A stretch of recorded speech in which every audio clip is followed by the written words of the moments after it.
Um esquema audacioso, digno de um roteiro de filme de ação. Espiões internacionais de elite viviam no Brasil como cidadãos comuns, enquanto trabalhavam para o governo russo. A Polícia Federal, com o apoio da CIA e de serviços europeus, descobriu que pelo menos 9 espiões russos operavam no Brasil usando documentos falsos para construir identidades brasileiras. O disfarce era quase perfeito. Os espiões abriam negócios, faziam amigos, se envolviam em romances e até aprendiam a falar um português sem sotaque. Tudo para parecerem brasileiros autênticos. Aparentemente, no Brasil, é mais fácil percorrer esse caminho da ilegalidade para conseguir um documento original. O caso mais conhecido é o de Sergei Cherkasov, que viveu por aqui como Victor Ferreira por mais de 10 anos.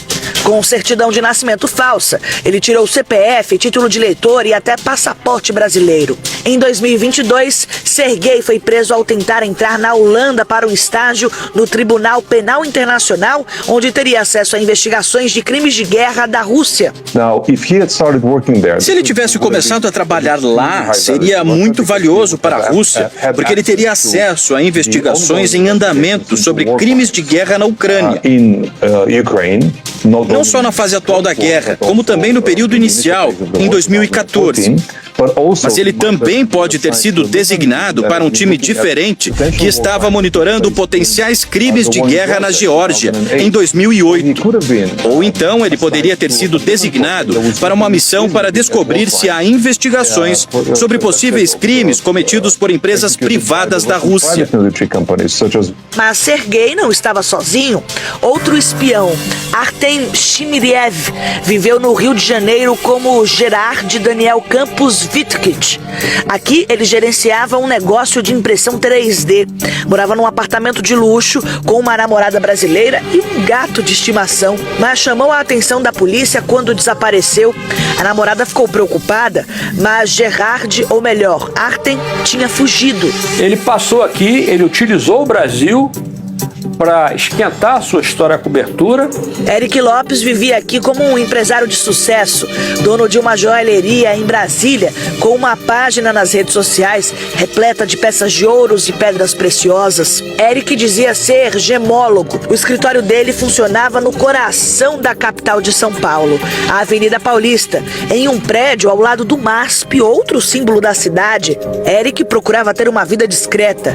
O apartamento onde morava fica no Bexiga, e tinha até certidão de nascimento com mãe brasileira. Uma mulher que ninguém sabe sequer se existiu, até que um dia ele desapareceu.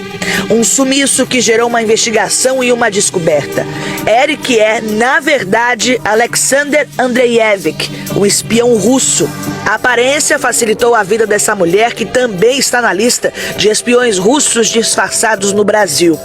Na identidade brasileira, ela é a modelo Maria Isabel Moresco Garcia, mas o nome verdadeiro dela é Olga Yogrievna Tutrieva, uma mulher que também desapareceu. Mas por que o Brasil é considerado esse berço para os espiões russos? As investigações revelaram que o Brasil é um ponto estratégico inicial perfeito para esses espiões. Primeiro, por conta do passaporte, já que o passaporte brasileiro não precisa de visto para vários destinos ao redor do mundo. E também por conta da diversidade. A imigração permitiu diversos tipos físicos aqui em terras brasileiras. Segundo o estudo, o nosso país é o maior do mundo com diversidade genética e por isso fica mais fácil a camuflagem. A investigação também revelou várias certidões de nascimento falsas, algumas datadas inclusive da década de 80 e 90. E tem a suspeita de que a KGB, que é uma antiga agência soviética, possa ter implantado essas certidões aqui na época para um uso futuro.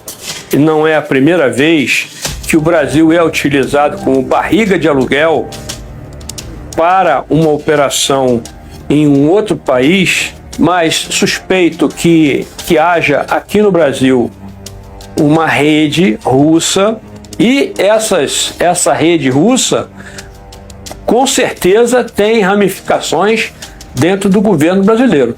A operação, batizada como Operação Leste, começou depois da guerra entre Ucrânia e Rússia há 3 anos. A CIA, Central da Inteligência dos Estados Unidos, alertou o governo brasileiro sobre ações suspeitas que partiam daqui por cidadãos que estavam a serviço do governo russo, os espiões disfarçados. E mais, segundo a CIA, a Rússia usou outros países da América Latina, como a Argentina, para espiar reservas de petróleo e outros alvos estratégicos. Depois da prisão de Serguei, a Polícia Federal apreendeu pendrives e tablets que ele escondeu em lugares inusitados, como uma construção abandonada em Cotia, na Grande São Paulo. A estratégia usada por Serguei é conhecida como Dead Drop. Espiões trocam mensagens sem contato direto com qualquer pessoa. A mensagem fica escondida até alguém buscar. Documentos revelam que Serguei também atuou nos Estados Unidos e na Irlanda, além de planejar missões na Holanda. Em depoimento à justiça, o espião russo não precisou de um tradutor. Ele fala muito bem português. O senhor compreende o idioma português? Sim, eu compreendo. Portanto, Sua Excelência, se eu poderia pedir você excluir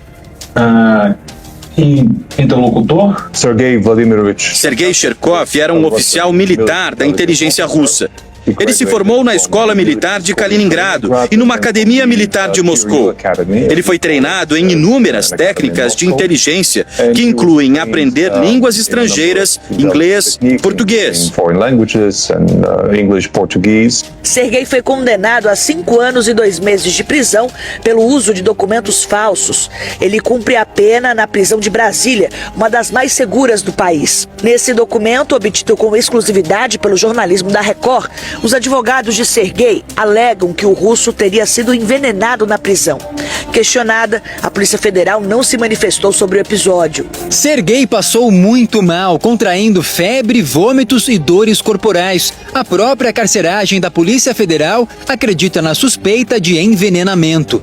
Concluiu-se, portanto, que a sua transferência, ao menos neste momento, o colocaria em risco. E a história não para por aí. A Polícia Federal chegou a pedir a destruição de todos os itens apreendidos com Sergei, mesmo sem a investigação concluída. Mas teve o pedido contestado pelo Ministério Público Federal. A Rússia quer o espião de volta. O governo pediu a extradição de Sergei, alegando que ele responde lá por tráfico de drogas e tem uma pena a cumprir. Especialistas alegam que essa é uma tentativa de recuperar o agente. Sergei também está sendo disputado pelos Estados Unidos, que pediu a extradição do espião para a América do Norte. Pedido também negado pelo Brasil por falta de base legal e risco de causar tensões diplomáticas. Em relação às relações diplomáticas Brasil-Rússia, o Brasil tem interesses importantes no momento, econômico. É preciso ter estômago para trabalhar com espionagem. 9 espiões já foram descobertos no Brasil, um país onde conseguiram criar um disfarce tão bem feito que deu a eles a liberdade para agir aqui e em outros países. Quantos mais circulam por aí disfarçados que podem até conviver com você? Matéria extremamente bem feita, é ou não é? Eu adoro o Balanço Geral porque todos os dias nós falamos de todos os assuntos, como você observa, o que está acontecendo no setor policial, as últimas informações sobre as operações, trânsito, clima, tempo, mas também essas reportagens que abrem a nossa mente para entender o que acontece fora do setor policial brasileiro. É verdade. Jorge, você acertou? A tua desconfiança era essa? Acertei. O especialista até citou. Há muitos bobalhões, gente desqualificada, Passaia, que fala que países têm amigos. Países não têm amigos, países têm interesses. Boa. E esse é o ponto. Trazer um espião para cá para verificar aqui interesses para o outro país é muito comum, acontece no mundo todo.